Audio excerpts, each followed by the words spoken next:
Hello everyone, welcome to study 82 point से। दोस्तों मैं रंजीत आपके लिए लेके आऊँ दोस्तों इंपॉर्टेंट क्वेश्चन जो प्रीवियस एग्जाम में पूछे गए क्वेश्चन है व्यापम द्वारा।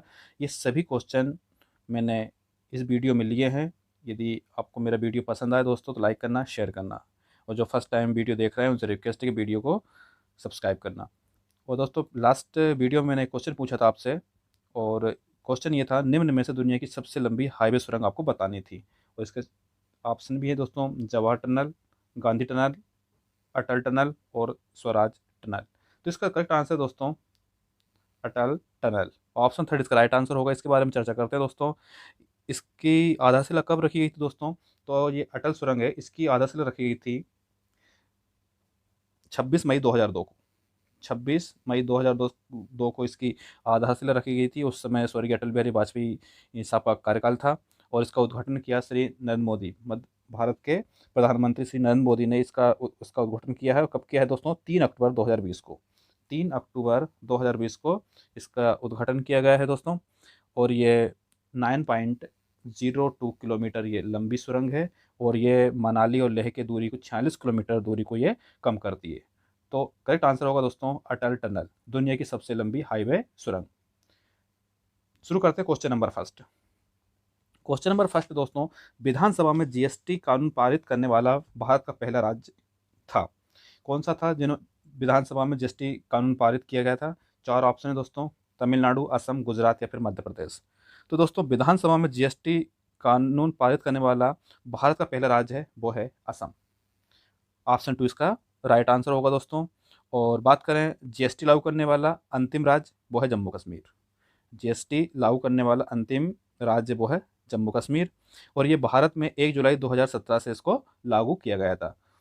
तो ऑप्शन टू इसका राइट आंसर होगा। विधानसभा में जीएसटी कानून पारित करने वाला भारत का पहला राज्य वो है असम। बात करते हैं क्वेश्चन नंबर 2 की। दोस्तों क्वेश्चन नंबर 2 है, कास्ट विज्ञान और प्रौद्योगिकी संस्थान कहाँ स्थित है? आपको ये बताना है कास्ट विज्ञान और प्रौद्योगिकी संस्थान कहाँ पर स्थित है। चार ऑप्शन है, बेंगलोर, जबलपुर, भोपाल या फिर सतना। तो कास्ट विज्ञान और प्रौद्योगिकी संस्थान दोस्तों ये है बेंगलोर में। ऑप्शन फर्स्ट इसका राइट आंसर होगा। और इसका संक्षिप्त नाम आईआईटी बोलते हैं दोस्तों।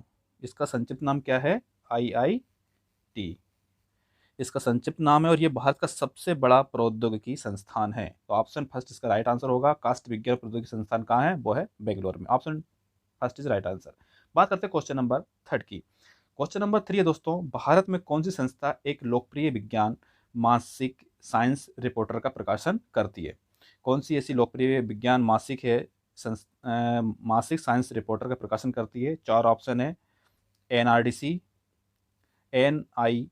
NISCAIR जिसको हम निस्केयर भी बोलते हैं, और थर्ड ऑप्शन नेहरू केंद्र, और फोर्थ ऑप्शन है ISWA। तो दोस्तों इसका करेक्ट आंसर होगा ऑप्शन टू, निस्केयर। निस्केयर क्यों बोलते हैं दोस्तों इसको? NISCAIR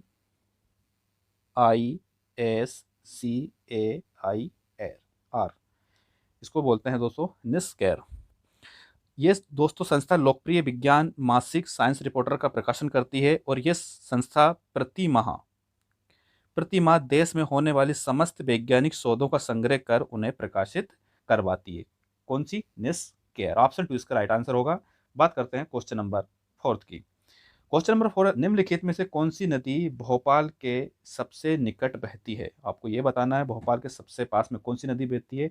चार ऑप्शन है, नर्मदा, बेतवा, ताप्ती या फिर पार्वती। वीडियो पॉज करके आप इसका आंसर दे सकते हैं दोस्तों। तो ये भोपाल के सबसे निकट है, वो है बेतवा।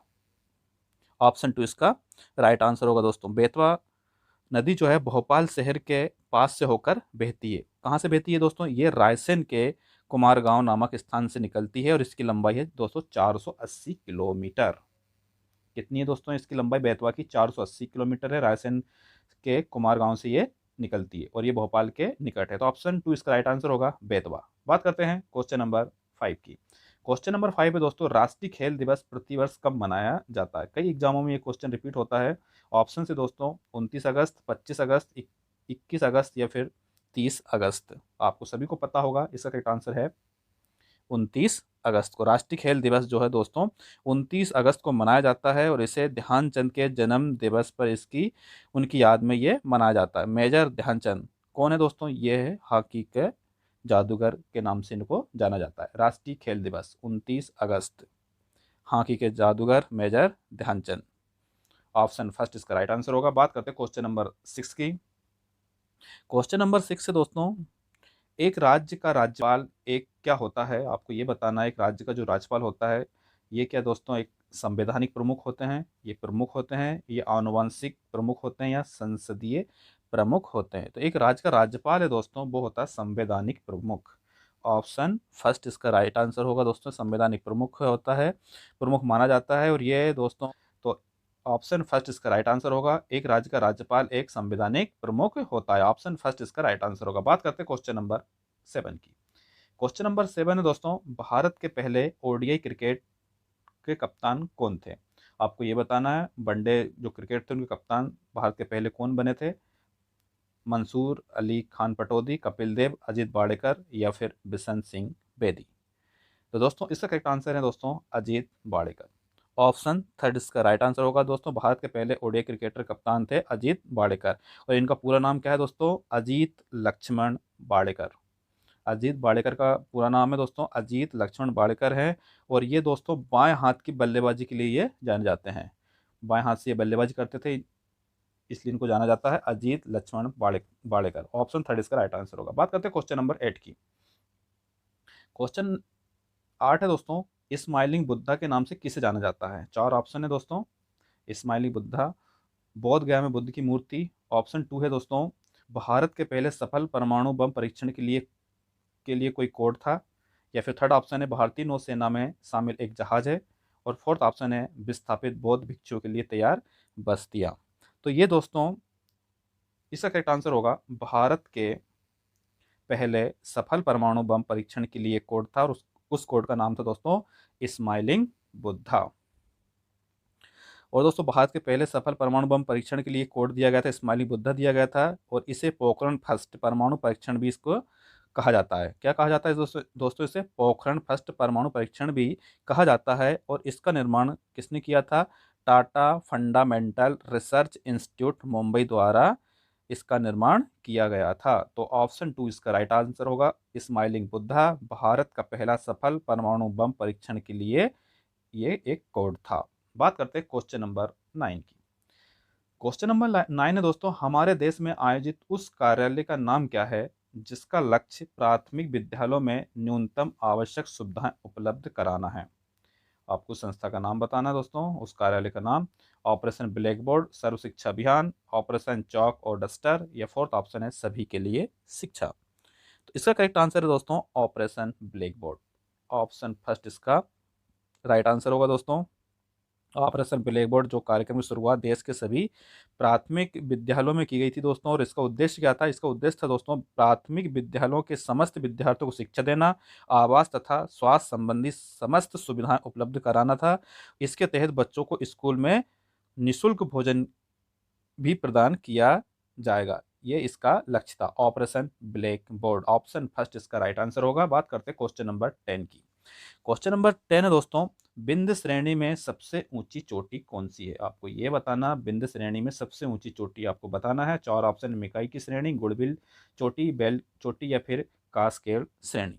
तो दोस्तों बिंद श्रेणी में सबसे ऊंची चोटी वो है गुड़बिल की चोटी। ऑप्शन टू इसका आंसर होगा। और इसको ही हम सद्भावना शिखर भी इसे जाने जाते हैं, इसको सद्भावना शिखर के नाम से भी इसे जाना जाता है दोस्तों।